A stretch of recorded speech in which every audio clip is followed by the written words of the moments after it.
Bapak saya itu petani, ibu saya pedagang di pasar. Bapak saya hanya tamat SD itu ujian persamaan SD. Ibu saya malah tidak tamat SD.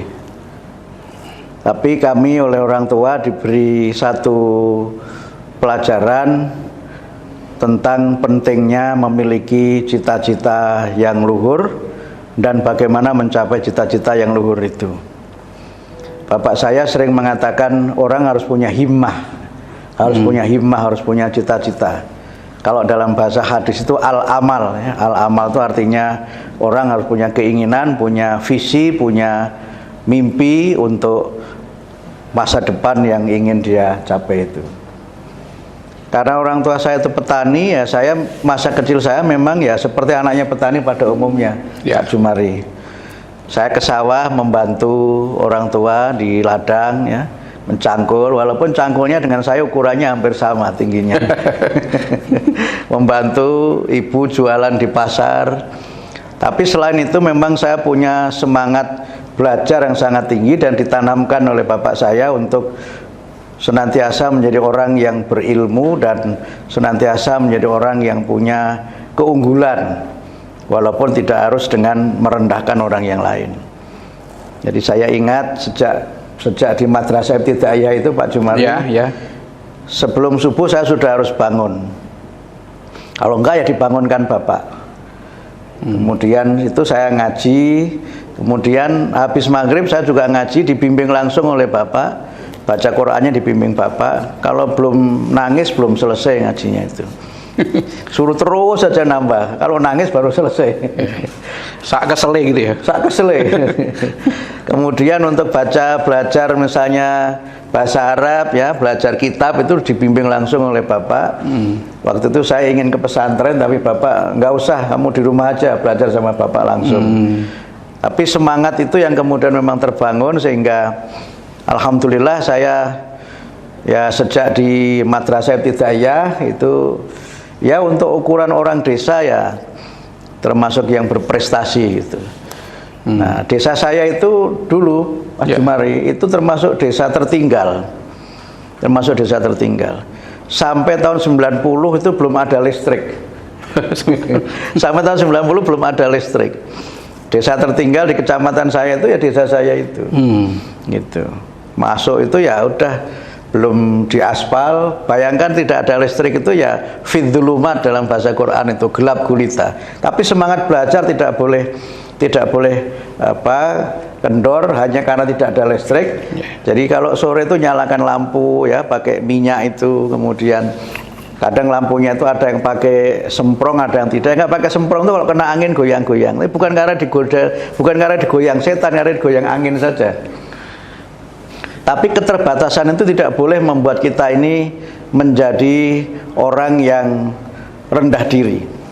Kita boleh berasal dari keluarga yang biasa-biasa saja, dari desa yang ya saya sebut tadi sebagai desa tertinggal, tapi orang harus punya mimpi-mimpi yang besar.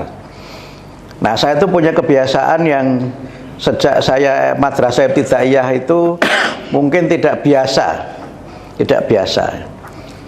Saya setiap malam itu mendengar nonton Dunia Dalam Berita. Anak-anak nggak tahu ini. Nggak tahu, itu TVRI itu setiap jam 9 sampai sekarang masih ada Pak Jumari. Itu Dunia Dalam Berita, itu tentang berita-berita dunia. Nah, saya sendiri nonton, teman-teman saya nggak nonton, saya nonton. Sampai saya hafal lagu pembukanya. Sampai saya hafal itu. Kemudian kalau jam 20 ya, jam 8 saya mendengarkan BBC London. BBC London sendiri saja, saya di kamar saya dengarkan BBC London. Radionya itu mereknya Telesonic, sekarang sudah nggak ada, yang sebenarnya sudah pecah tapi saya ikat dengan karet supaya radio itu tidak ambrol.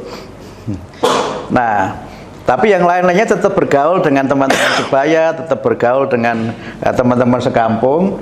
Tapi alhamdulillah karena saya punya semangat yang tinggi dan diberikan oleh Allah anugerah sedikit di atas rata-rata teman-teman di kampung, dan yang sangat membuat saya kemudian termotivasi adalah dukungan orang tua, doa orang tua dan semangat dari orang tua saya. Jadi saya pagi sekolah, siang ke sawah, malam ngaji. Bahkan ketika saya di kampung, alhamdulillah Mas Jumari, saya juga sudah memimpin jamiah pengajian di kampung itu. Jadi saya latihan kepemimpinan, latihan pidato, buka acara, memberikan ceramah itu dari sejak ibtidaiyah itu. Jadi pendidikan leadershipnya di kampung itu ya? Ya, alhamdulillah. Sejak awal ya? Sejak awal. Dan itu saya rasakan manfaatnya sangat besar. Nah, selesai ibtidaiyah, saya melanjutkan ke madrasah sanawiyah negeri. Itu untuk ukuran orang kampung saya, ke sanawiyah negeri itu top. Sanawiyah negeri itu top, karena umumnya orang kan diterima swasta. Saya diterima di negeri. Alhamdulillah juga. Nah, ada kebiasaan saya yang tambah satu ketika di sanawiyah negeri itu adalah setiap pagi menjelang subuh itu saya mendengarkan English from Radio Australia. Jadi saya belajar bahasa Inggris itu dari radio, tidak dari kursus, dari radio. Setiap pagi saya dengarkan sambil saya ngapalkan Quran, ngapalkan hadis gitu. Jadi sanawiyah itulah, kebiasaan di sanawiyah itu yang menyebabkan. Jadi kebiasaannya jadi tambah satu lagi. Jadi yang dunia dalam berita tetap, yang BBC London tetap, ditambah English from Radio Australia, jadi 3 yang rutin saya lakukan. Jadi saya belajar lebih banyak dari radio. Itu yang menyebabkan akhirnya kuliah di Australia. Nah, itu kemudian membawa imajinasi saya, Australia itu kayak apa sih gitu. Inggris itu kayak apa? Itu membawa imajinasi, membawa saya mimpi-mimpi anak kecil kira-kira seperti apa di Australia itu. Sampai saya hafal nama tokohnya. Kalau English from Radio Australia itu sampai hafal pembukanya itu adalah suara burung kokobara. Nah, suara burung kokobara. Yang akhirnya kemudian saya punya semangat yang ya cuma lumayan serius gitu. Belum bercita-cita bahwa saya nanti akan ke Australia, belum. Tapi membayangkan Australia kayak apa, Inggris kayak apa. Sampai kemudian lulus sanawiyah negeri, saya ke aliyah negeri. Ya. Ya, aliyah lagi. Jadi saya ini anak madrasah par excellence di madrasah terus. Nah, kemudian saya kuliah di IAIN karena saya diterima tanpa tes masuk IAIN itu. Saya maunya tidak ke IAIN karena waktu aliyah saya ngambil jurusan IPA. Jadi di pikiran saya itu tidak ada kuliah ke IAIN. Tapi karena saya dapat dulu namanya PMDK ya, sekarang namanya apa sekarang namanya apa itu PSSB ya, yang masuk tanpa tes itu hampir tidak saya ambil Pak Jumari. Karena ya tidak ada bayangan lah anak aliyah jurusan IPA. Sebenarnya pengen apa dulu? Ya, sebenarnya pengen apa? Pengennya ke UGM atau ke yang pokoknya yang tidak ke IAIN. Karena anak IPA kan. Sudah bosan di madrasah. Iya, dan memang IPA itu ya lebih kuat pada matematika, fisika, kimia, biologi, itu lebih banyak daripada yang pelajaran agama. Nah, sampai saya itu dipanggil oleh kepala sekolah saya, dipanggil, "Mukti, kamu sini, kamu nggak mau ngambil ini ya, IAIN gitu." Nah, tapi kepala sekolah itu ngambil sambil ngancam. Ngancamnya, kalau kamu nggak mau mengambil IAIN, kamu tidak saya akui murid saya sepanjang hidup. Wah, itu saya kemudian tidak ada pilihan lain. Akhirnya saya ambil. Hari terakhir saya mendaftar ke IAIN Semarang. Ya sudah, masuk tanpa tes itu idaman banyak orang. Tapi saya malah hampir tidak saya ambil. Hampir tidak saya ambil karena memang tidak ingin ke IAIN. Tapi ternyata diam-diam, lagi-lagi Mas Jumari, bapak saya tuh diam-diam menginginkan saya masuk ke IAIN. Jadi begitu saya diterima IAIN, tiba-tiba bapak saya tuh berkomentar, "Nah gitu dong, kuliah tuh ke IAIN, kuliah kok tidak ke IAIN." Ternyata jalan hidup dan karir saya itu bermula dari situ. Di IAIN itulah saya kemudian aktif di Ikatan Mahasiswa Muhammadiyah di IMM, sampai saya menjadi ketua cabang. Kemudian lagi-lagi karena anugerah Allah, alhamdulillah orang dapat beasiswa, ya saya juga ikut dapat. Waktu itu yang dapat hanya sedikit, hanya 21 orang untuk 7 fakultas. Jadi Semarang itu 4 fakultas, kemudian Kudus 1 fakultas, Salatiga 1 fakultas, Pekalongan 1 fakultas. Dulu masih gabungan dengan IAIN Semarang. Yang dapat hanya 21 orang, beasiswa Super Semar saja. Dan saya alhamdulillah dapat karena IPK-nya termasuk IPK yang ya layak untuk dapat beasiswa gitu. Tapi sambil saya kuliah, saya aktif di Ikatan Mahasiswa Muhammadiyah. Saya aktif di IMM, tapi bahasa Inggris saya masih saya pelihara terus. Sampai akhirnya ini yang saya kira menjadi momen penting dalam kehidupan saya adalah ketika saya begitu lulus, itu daftar pembibitan calon dosen. Saya belum wisuda ini Mas Jumari. Iya, iya. Jadi mendapat keterangan, surat keterangan lulus, saya belum wisuda karena wisudanya kan hanya 2 kali dalam setahun. Nah, surat keterangan lulus itu saya gunakan untuk mendaftar pembibitan calon dosen. Nah, calon dosen, kemudian saya waktu itu sebenarnya terlambat karena saya sedang di kantor IMM. Saya kok ada feeling harus ke kampus. Iya. Saya baca pengumuman di fakultas bahwa yang ikut tes pembibitan dosen harus tes bahasa Arab itu Jumat siang. Kemudian tes yang lainnya Sabtu pagi. Sementara saya ke kampus itu hari Sabtu. Yang menurut jamnya terlambat, karena menurut jamnya jam 8, saya datang jam 9. Ya. Tapi karena yang dari Kudus sama Pekalongan waktu itu belum datang, jadi harus ditunggu. Oh. Nah, karena yang dari Kudus sama Pekalongan belum datang ditunggu, yang dari Semarang harusnya ditunggu juga dong gitu. Ya. Akhirnya saya lolos.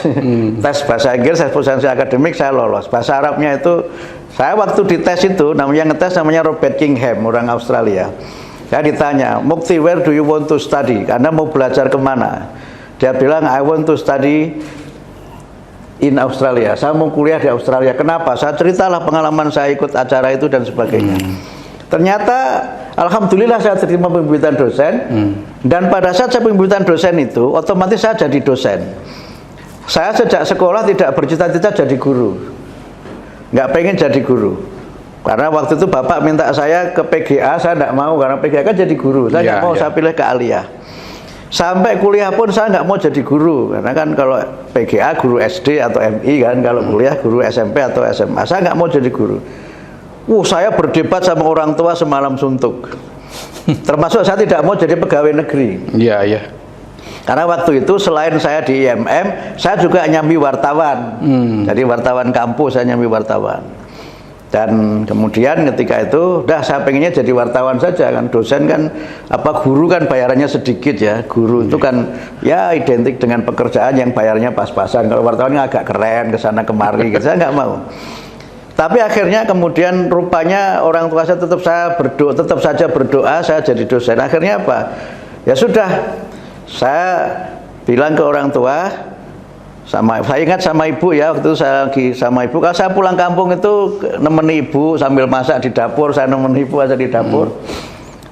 Saya ditanya ibu, kenapa kamu pengen kuliah lagi? Tidak cukup saja S1, kamu ini sudah satu-satunya orang di desa ini yang sudah sarjana. Saya bilang ke ibu, saya ingin jadi genteng kaca. Soalnya di dapur saya itu, dari sekian genteng itu, genteng begini ada genteng kaca. Saya bilang ke ibu, genteng kaca itu jumlahnya hanya 2, tetapi bisa menerangi seisi ruangan ini. Nah, saya ingin jadi genteng kaca itu. Tidak banyak orang, tapi bisa menerangi semua ruangan. Ya, akhirnya saya mengatakan, ya sudah, kalau kamu mau kuliah lagi silahkan, tapi saya sudah tidak kuat membiayai. Nah, akhirnya udah terima pembibitan dosen. Saya waktu itu ketika masih di pembibitan dosen, oleh dosen saya diarahkan daftar ke Inggris. Daftar ke Inggris, beasiswa British Council. Tinggal 2 orang, diambil 1. Saya alhamdulillah yang tidak diterima. Saya tidak diterima. Sehingga selesai dari Jakarta, saya kemudian kembali ke Semarang, sudah jadi dosen. Saya daftar ke Australia. Saya berlima yang daftar itu, dari IAIN berlima. Yang diterimanya saya saja, yang 4 tidak diterima. Bukan karena mereka tidak pinter juga, tapi mungkin nggak cocok. Tapi yang saya yang diterima. Nah, rupanya cita-cita saya ke Australia itu terkabul karena saya ternyata diterima ke Australia, tidak diterima di Inggris.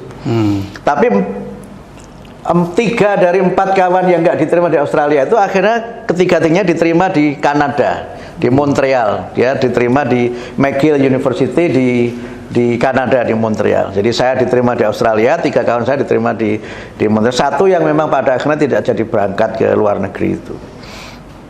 Nah, poin saya apa? Poin yang pertama kembali tadi, orang itu harus punya semangat, punya cita-cita, punya himmah yang mulia. Ternyata saya baca buku kemudian hari, Mas Jumari, di kemudian hari saya baca buku, 60% orang itu mencapai apa yang dia cita-citakan pada masa dia belia. 60% orang, ya, saya termasuk yang 60% orang itu ternyata. Yang kedua, kekuatan cita-cita itu menjadi penentu untuk kita ini punya power struggle, punya semangat untuk mencapai cita-cita itu. Saya waktu kuliah sering diledek sama kawan saya yang secara ekonomi agak maju. Saya nggak punya baju bagus. Celana pun masih celana aliyah saya pakai. Saya nggak punya baju bebas. Ada yang baju masih seragam, saya copot bed osisnya, masih saya pakai kuliah. Kalau pulang itu bawa beras, bawa telur, bawa apa perlengkapan untuk masak di kos itu. Sering dikritik ini abri masuk desa kembali ke kota gitu. Tapi semangat saya tidak menyerah dengan segala keterbatasan itu. Akhirnya kemudian saya tadi diterima jadi dosen. Akhirnya apa? Ini ketika yang kunci adalah ridho dan doa orang tua. Ternyata saya nggak mau jadi guru. Saya tidak jadi guru, tapi saya jadi dosen. Ya sama saja dengan guru kan. Saya nggak mau PNS, saya jadi PNS juga. Dan sekarang saya sudah 29 tahun menjadi dosen sebagai PNS. Padahal saya tidak mau. Tetapi ternyata apa? Doa orang tua itu yang menjadi kunci kenapa jalur saya menjadi begitu mudah. Alhamdulillah sekarang Mas Jumari, satu hal yang membuat saya sangat berkesan adalah saya pada akhirnya kan dapat beasiswa ke Australia, dapat S2 beasiswa dari Australia. Tapi saya tahun 2002 terpilih menjadi Ketua Umum Pimpinan Pusat Pemuda Muhammadiyah. Ini Mas Jumari yang dukung saya kira. Itu saya diwawancara di radio ABC di Melbourne. Di radio ABC di Melbourne. Itu radio yang saya dengarkan ketika saya masih di Sanawiyah atau SMP itu. Sama penyiarnya untuk bahasa basi sebelum wawancara ditanya, Anda bahasa Inggrisnya bagus, Anda belajar di mana? Gitu. Ya, saya bilang saya pertama kali belajar bahasa Inggris dari radio Australia. Penyiarnya nangis. Karena tidak dia bayangkan. Iya betul. Ya anak muda yang saya masih muda, pemuda Muhammadiyah kan walaupun sudah punya anak satu, dua malah sudah punya anak dua. Tidak dia bayangkan bahwa siaran dia di sebuah bilik di Melbourne itu diikuti oleh seorang pemuda yang menjadi Ketua Umum Pemuda Muhammadiyah. Anggotanya kira-kira 19 juta ya pemuda Muhammadiyah seluruh Indonesia itu. Dan kemudian dia belajar bahasa Inggris pertama kali dari radio Australia. Waktu saya diterima di Flinders tempat saya belajar itu, kan ada inaugurasi mahasiswa internasional. Mereka mengajari kita nyanyi lagu Kokobara. Jadi salah satu lagu populer di Australia itu lagu Kokobara. Kokobara sit on the old gum tree itu. Nah sebelum nyanyi itu, saya menirukan suara burung Kokobara. Wah itu amazing itu, karena orang nggak membayangkan saya bisa tahu suara burung Kokobara itu apa. Tapi jangan Anda bayangkan burung Kokobara itu gede. Itu ternyata burungnya kecil, kayak burung perenjak di Indonesia ini. Anda tahu burung perenjak nggak? Nggak tahu juga ya. Taunya burung ababil mungkin ya. Burungnya itu kecil tapi suaranya lantang, itu burung khas Australia. Nah saya menirukan itu.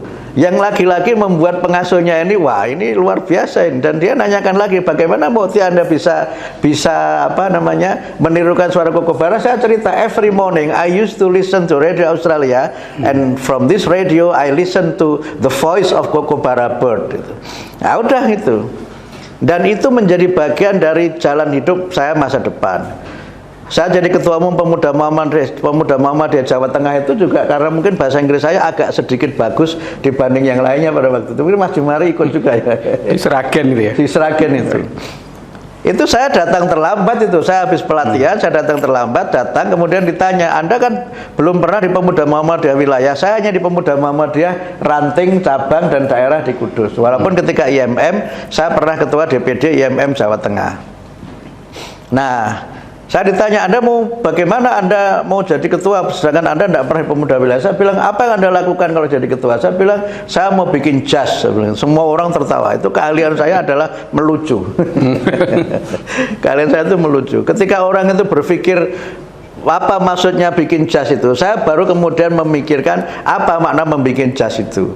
Orang masih tertawa, tapi saya kemudian merancang jawaban. Membangun jazz adalah membangun identitas Pemuda Muhammadiyah dan seterusnya. Sampai kemudian saya menjadi Ketua Pemuda Muhammadiyah Pusat, PP Pemuda Muhammadiyah, menjadi Sekretaris Majelis Dikdasmen, menjadi Sekretaris PP Muhammadiyah, sampai sekarang menjadi Sekretaris PP Muhammadiyah. Tapi selain itu, alhamdulillah banyak sekali pengalaman saya di organisasi internasional. Saya pernah menjadi penasihat British Council Inggris, penasihat Islam Indonesia Inggris, kemudian penasihat Islam Indonesia Amerika, dan berbagai partisipasi dalam forum-forum tingkat internasional. Dan alhamdulillah Pak Jumari, saya sekarang baru berkunjung ke 45 negara. 45 baru negara 45, baru 45. Mungkin masih tambah lagi negara yang lainnya. It's beyond my childhood dream, itu melampaui masa kecil saya. Yang tadi saya cerita, saya orang kampung, ya, dari keluarga biasa-biasa saja, tapi punya semangat dan senantiasa dalam banyak hal itu mendapatkan ridho dan doa dari orang tua. Karena itu maka kalau saya boleh cerita pengalaman ini bukan dalam rangka pamer ya, tapi ini tahadus bin nikmah. Ya. Tahadus bin nikmah, bahwa saya bisa sampai pada posisi ini karena rahmat Allah, tapi itu semua juga tercapai karena perjuangan yang sangat panjang, karena doa orang tua, dan juga karena semangat tidak pernah menyerah itu.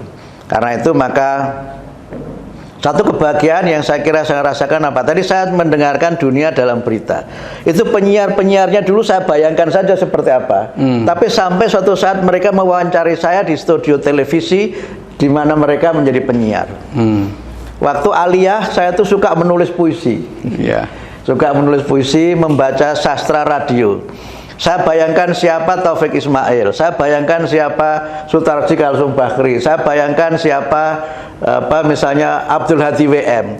Ternyata saya bersama-sama mereka baca puisi dalam satu panggung, sehingga banyak hal yang saya alami dalam kehidupan saya itu adalah sesuatu yang pada masa muda saya menjadi impian, menjadi cita-cita. Dan karena itu maka sekali lagi Allah itu akan memberikan kepada kita jalan untuk kita mencapai cita-cita yang mulia. Tapi untuk mencapai jalan cita-cita mulia itu senantiasa menjadi hamba Allah yang taat beribadah, kemudian menjadi seseorang yang berbakti kepada orang tua. Mintalah doa restu orang tua dalam semua hal yang kita lakukan. Kemudian kita senantiasa berusaha untuk membangun kualitas diri kita ini dengan leadership. Jadi leadership sudah terasa dari sejak Madrasah Ibtidaiyah sampai kemudian IMM, sampai Pemuda Muhammadiyah, dan mungkin sekarang pada level nasional ya. Mungkin kalau nanti Anda setelah ini Anda klik Google, kemudian cari dengan keyword Abdul Mukti, insya Allah akan ketemu yang orang yang wajahnya mirip yang Anda lihat sekarang ini. Kira-kira begitu sekedar my personal journey ya, perjalanan saya sehingga menjadi seorang Abdul Mukti seperti yang sekarang ini. Begitu Pak.